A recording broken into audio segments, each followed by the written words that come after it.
നമസ്കാരം. മലയാളി വാർത്ത പ്ലസിലേക്ക് സ്വാഗതം. ഹോർമൂസ് കടലിടുക്കിൽ അനിശ്ചിതത്വം തുടരുകയാണ്. അമേരിക്ക ഇറാൻ്റെ തുറമുഖങ്ങൾ ഇപ്പോഴും ഉപരോധിച്ചുകൊണ്ടിരിക്കുന്നു. ഇറാൻ്റെ തുറമുഖങ്ങൾ പ്രവർത്തിപ്പിക്കാൻ അമേരിക്ക അനുവദിക്കുന്നില്ല. ആ തുറമുഖങ്ങളിൽ നിന്ന് അകത്തേക്കോ പുറത്തേക്കോ കപ്പലുകളെ പോകാൻ അനുവദിക്കാതെ അമേരിക്ക ശക്തമായ ഉപരോധം തീർക്കുകയാണ്. മുടങ്ങിപ്പോകുന്നത് ഇറാൻ്റെ ഏറ്റവും പ്രധാനപ്പെട്ട വരുമാന മാർഗമായ എണ്ണ കയറ്റുമതിയാണ്. ഇറാൻ്റെ എണ്ണ കയറ്റുമതിയുടെ 90% നടക്കുന്നത് ചൈനയിലേക്കാണ്. ഇറാൻ്റെ റിഫൈനറികളിൽ നിന്നുള്ള അല്ലെങ്കിൽ ഇറാൻ്റെ ക്രൂഡ് ഓയിൽ ശേഖരം നേരെ ചൈനീസ് റിഫൈനറികളിലേക്ക് എത്തിയില്ല എങ്കിൽ ഇറാൻ്റെ സമ്പദ് വ്യവസ്ഥയുടെ നട്ടെല്ലൊടിയും. കാരണം ഇറാൻ്റെ ഏറ്റവും പ്രധാനപ്പെട്ട വരുമാന മാർഗം അതാണ്. ഇതാണ് അമേരിക്ക മനസ്സിലാക്കിയതും ഇവിടെ ഉപരോധം തീർത്തതും. മിസൈലുകളും ബോംബുകളുമെല്ലാം നിരന്തരം ഇറാനുമേൽ വർഷിച്ചിട്ടൊന്നും ഫലമില്ല. ഇറാൻ അതിനെയെല്ലാം പ്രതിരോധിക്കുകയാണ്. മാത്രമല്ല, ഇറാൻ ഗൾഫ് രാജ്യങ്ങളിലേക്ക് ആക്രമണം നടത്തുകയും ചെയ്യുന്നു. ഇത് വലിയ ഊർജ പ്രതിസന്ധി രാജ്യങ്ങളിൽ സൃഷ്ടിക്കുന്നുണ്ട്. അതുകൊണ്ട് തന്നെ ഈ യുദ്ധത്തിന് വലിയ ചെലവാവുകയും ചെയ്യുന്നു. അമേരിക്ക ഇതിനോടകം തന്നെ 4-4.5 ലക്ഷം കോടിയോളം രൂപ ഇതിനോടകം ഈ യുദ്ധത്തിന് വേണ്ടി ചെലവാക്കി കഴിഞ്ഞിരിക്കുന്നു. പണമൊന്നും ചെലവഴിക്കാതെ, അധിക പണമൊന്നും ചെലവഴിക്കാതെ വലിയ രീതിയിലുള്ള സേനാ വിന്യാസം ഹോർമൂസിൽ നടത്തി ഇറാൻ്റെ തുറമുഖങ്ങൾ ഉപരോധിച്ചാൽ യുദ്ധത്തിനേക്കാൾ വലിയ സമ്മർദ്ദം ഇറാനുമേൽ ചെലുത്താൻ കഴിയും. അമേരിക്കയുടെ ആഗ്രഹം എന്ന് പറയുന്നത് ആണവായുധ മോഹങ്ങൾ നിർത്തിവെച്ച് ഇറാൻ ചർച്ചയ്ക്ക് വരണം എന്നുള്ളതാണ്. പക്ഷേ ഇറാൻ അതിന് ഒരുക്കമല്ല. ആണവായുധം നിർമ്മിക്കാൻ തങ്ങൾക്ക് അധികാരവും അവകാശവും ഉണ്ടെന്നും അത് തങ്ങൾ ഒരു രാഷ്ട്രമെന്ന നിലയിൽ വിനിയോഗിക്കുമെന്നുമാണ് ഇറാൻ പറയുന്നത്. എന്നാൽ ഇറാൻ്റെ കയ്യിൽ ആണവായുധങ്ങൾ എത്തിയാൽ ആ നിമിഷം ഇസ്രായേലിനെ അവർ ചുട്ട് ചാമ്പലാക്കും. ഇതറിയാവുന്ന അമേരിക്കയും ഇസ്രായേലും ഇറാൻ്റെ ആണവ പദ്ധതികളെ നിരന്തരം തുരങ്കം വയ്ക്കുകയാണ്. ബങ്കർ ബസ്റ്റർ ബോംബുകൾ ഉപയോഗിച്ചുകൊണ്ട് കഴിഞ്ഞ ഏതാനും മാസങ്ങൾക്ക് മുമ്പ് ഇറാൻ്റെ ആണവ കേന്ദ്രങ്ങൾക്ക് നേരെ അമേരിക്ക ആക്രമണം നടത്തിയിരുന്നു. എന്നാൽ ആ ആക്രമണത്തിൽ ഇറാൻ്റെ ആണവ കേന്ദ്രങ്ങൾക്ക് ഒന്നും സംഭവിച്ചിട്ടില്ല എന്ന് റിപ്പോർട്ട് പിന്നീട് അമേരിക്കൻ ഇൻ്റലിജൻസ് തന്നെ പുറത്തുവിട്ടിരുന്നു. തൊട്ടു പിന്നാലെയാണ് ഇങ്ങനെ ഒരു വലിയ ആക്രമണം നടത്തുന്നതും ആ സമ്പുഷ്ടീകരിക്കപ്പെട്ട യുറേനിയം തങ്ങൾക്ക് കൈമാറണമെന്ന അമേരിക്ക ആവശ്യപ്പെടുന്നതും. എന്തായാലും അമേരിക്കയുടെ ആവശ്യം ഇറാൻ അംഗീകരിക്കുന്നില്ല. ഇറാൻ ആവശ്യങ്ങൾ അംഗീകരിക്കാത്തിടത്തോളം കാലം ഹോർമൂസ് കടലിടുക്കിൽ ഉപരോധിക്കുമെന്ന് അമേരിക്ക പറയുന്നു. ഇറാൻ്റെ തുറമുഖങ്ങൾ ഉപരോധിക്കുമെന്ന് അമേരിക്ക പറയുന്നു. അങ്ങനെ തങ്ങളുടെ തുറമുഖങ്ങളെ ഉപരോധിച്ചാൽ എല്ലാവർക്കുമായി ഈ ഹോർമൂസ് കടലിടുക്ക് അടച്ചിടും എന്ന് ഇറാനും പറയുന്നു. അങ്ങനെ ലോകമാകെ നടക്കുന്ന എണ്ണ വ്യാപാരത്തിൻ്റെ, എണ്ണ നീക്കത്തിൻ്റെ ഏതാണ്ട് 1/5 നടക്കുന്ന ഹോർമൂസ് കടലിടുക്ക് ദിവസങ്ങളായി അടഞ്ഞു കിടക്കുകയാണ്. വല്ലപ്പോഴും ഓരോ കപ്പലുകൾ ഇങ്ങനെ പുറത്തേക്ക് വരുന്നുണ്ട് എന്നതല്ലാതെ ഊർജ പ്രതിസന്ധി വലിയ രീതിയിൽ ബാധിച്ചിരിക്കുന്നു ഇന്ത്യ അടക്കമുള്ള രാജ്യങ്ങളെ. ഇന്ത്യയുടെ ഓയിൽ റിസർവിലടക്കം വലിയ കുറവ് വന്നിട്ടുണ്ട് എന്ന റിപ്പോർട്ടുകൾ കഴിഞ്ഞ ദിവസം വന്നതാണ്.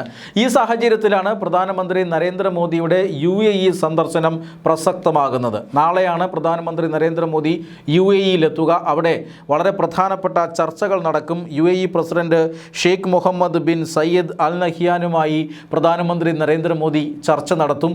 വളരെ തന്ത്രപ്രധാനമായ ചർച്ചകളായിരിക്കും നാളെ പ്രധാനമന്ത്രി നരേന്ദ്രമോദി UAEയിൽ നടക്കുക. പ്രധാനപ്പെട്ട 2 കരാറുകളിൽ ഒപ്പുവെക്കുമെന്ന സൂചനയുണ്ട്. ഈ കരാറുകളും ചർച്ചകളുമെല്ലാം ഇന്ത്യയുടെ ഈ ഊർജ സുരക്ഷ, ക്രൂഡ് ഓയിൽ സുരക്ഷ ഉറപ്പുവരുത്തുന്നതുമായി ബന്ധപ്പെട്ട ചർച്ചകളാകും എന്നാണ് ഇപ്പോൾ ലഭിക്കുന്ന സൂചന. കാരണം പരിതസ്ഥിതി അങ്ങനെയാണ്. ഈ ക്രൂഡ് ഓയിൽ ഇന്ത്യക്ക് ലഭിക്കുന്നത്, അല്ലെങ്കിൽ ഇന്ത്യയുടെ ക്രൂഡ് ഓയിൽ ഇറക്കുമതിയുടെ ഏതാണ്ട് 70% ഇപ്പോൾ റഷ്യയുടെ എണ്ണയാണ്. പക്ഷേ റഷ്യൻ എണ്ണയ്ക്കും ഇപ്പോൾ ആഭ്യന്തര വിപണിയിൽ വില കയറിയിരിക്കുന്നു. പഴയതുപോലെ റഷ്യയുടെ എണ്ണ വില കുറച്ച് ഇന്ത്യക്ക് നൽകുന്നില്ല. അതുകൊണ്ട് തന്നെ ഇന്ത്യയിൽ വില വർധനവ്, ഇന്ത്യയുടെ പൊതുമേഖലാ എണ്ണ കമ്പനികൾ വലിയ നഷ്ടം സഹിച്ചാണ് ഇപ്പോൾ പെട്രോളിയം ഉൽപ്പന്നങ്ങൾ വിൽക്കുന്നത്. താമസിയാതെ ഇന്ത്യയിൽ വില വർധനവ് ഏർപ്പെടുത്തേണ്ട സാഹചര്യമുണ്ടാകും. അങ്ങനെ വില വർധനവ് ഏർപ്പെടുത്തേണ്ടി വന്നാൽ പണപ്പെരുപ്പം നിയന്ത്രിക്കാൻ കഴിയാതെ സർക്കാർ കുഴങ്ങുമെന്ന കാര്യത്തിൽ തർക്കമൊന്നുമില്ല.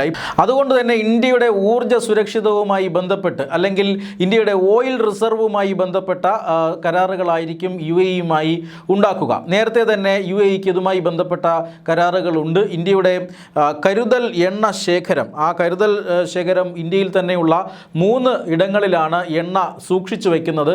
ഏതാണ്ട് 5 മില്യൺ മെട്രിക് ടൺ എണ്ണയോളം ഇന്ത്യ കരുതൽ ശേഖരമായി വച്ചിട്ടുണ്ട് 3 ഇടങ്ങളിലായി. ഇന്ത്യ ആ കപ്പാസിറ്റി വർദ്ധിപ്പിക്കുകയാണ്. നിലവിൽ 5 മില്യൺ മെട്രിക് ടൺ ആണെങ്കിൽ അതിൻ്റെ ഇരട്ടിയോളമായി ഇതിൻ്റെ കപ്പാസിറ്റി, ഇതിൻ്റെ കഴിവ് വർദ്ധിപ്പിക്കാനുള്ള എല്ലാ സാഹചര്യങ്ങളും ഒരുങ്ങിക്കഴിഞ്ഞിരിക്കുന്നു. 2018 മുതൽ ഇന്ത്യയുടെ ഓയിൽ റിസർവ് മെയിൻറ്റെയിൻ ചെയ്യുന്നതിൽ UAE വളരെ പ്രധാനപ്പെട്ട പങ്ക് വഹിക്കുന്നുണ്ട്. ഇരു രാജ്യങ്ങളും തമ്മിൽ ഈ മേഖലയിൽ സുപ്രധാനമായ കരാറുകളുണ്ട്.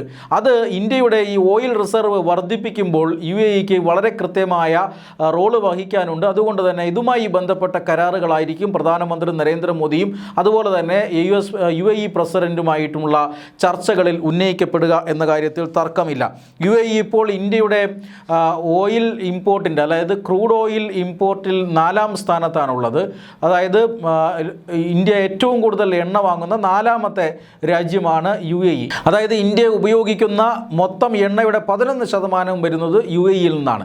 LPG ആണ് ഏറ്റവും പ്രധാനപ്പെട്ട മറ്റൊരു ഘടകം. ഇന്ത്യ ഉപയോഗിക്കുന്ന LPGയുടെ ഏതാണ്ട് 40% വരുന്നത് UAEയിൽ നിന്നാണ്.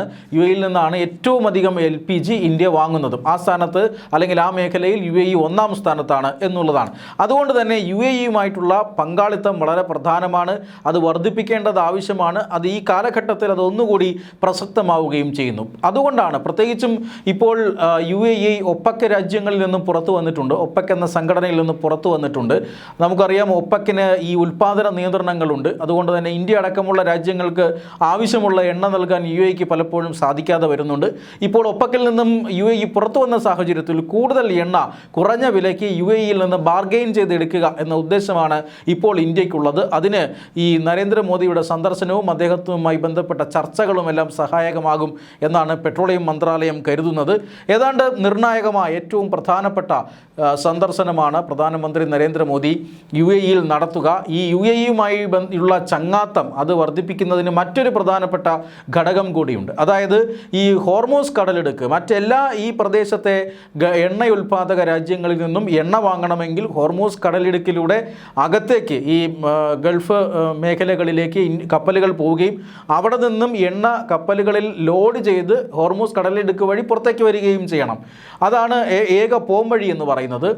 പക്ഷേ UAEയെ സംബന്ധിച്ചിടത്തോളം UAEക്ക് മാത്രമാണ് ഹോർമൂസ് കടലിടുക്കിനെ കവച്ചു വയ്ക്കുന്ന രീതിയിൽ അല്ലെങ്കിൽ ഹോർമൂസ് കടലിടുക്കിനെ ആശ്രയിക്കാതെ തന്നെ എണ്ണ നേരെ പുറംകടലിലേക്ക് എത്തിക്കാനുള്ള സംവിധാനമുള്ളത്. അത് ഏതാണ്ട് UAEയുടെ എണ്ണ ഉൽപ്പാദക കേന്ദ്രമായ ഹബ്ഷാൻ തുറമുഖം, ആ തുറമുഖത്ത് നിന്നും ഫുജൈറ തുറമുഖം വരെ, ഇങ്ങ് UAEയുടെ തെക്കൻ തീരത്തെ ഫുജൈറ തുറമുഖം വരെ നീളുന്ന 360 കിലോമീറ്റർ നീളുന്ന ഒരു ഓയിൽ പൈപ്പ് ലൈൻ സംവിധാനം UAEക്കുണ്ട്. അതുകൊണ്ട് തന്നെ ഈ ഹോർമൂസ് കടലിടുക്ക് അടഞ്ഞു കിടന്നാലും അതിന് പുറത്തേക്ക് എണ്ണ എത്തിക്കാനും കയറ്റുമതി നടത്താനുമൊക്കെ UAEക്ക് സാധിക്കുമെന്നുള്ള വളരെ പ്രധാനപ്പെട്ട ഒരു ഘടകം കൂടിയുണ്ട്.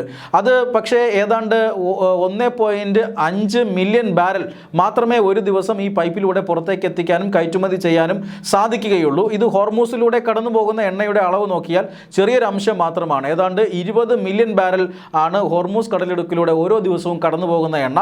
പക്ഷേ 1.5 പരമാവധി 1.8 മില്യൺ ബാരൽ മാത്രമേ UAEക്ക് ഈ മാർഗത്തിലൂടെ പുറത്തേക്കെടുക്കാൻ സാധിക്കുകയുള്ളൂ.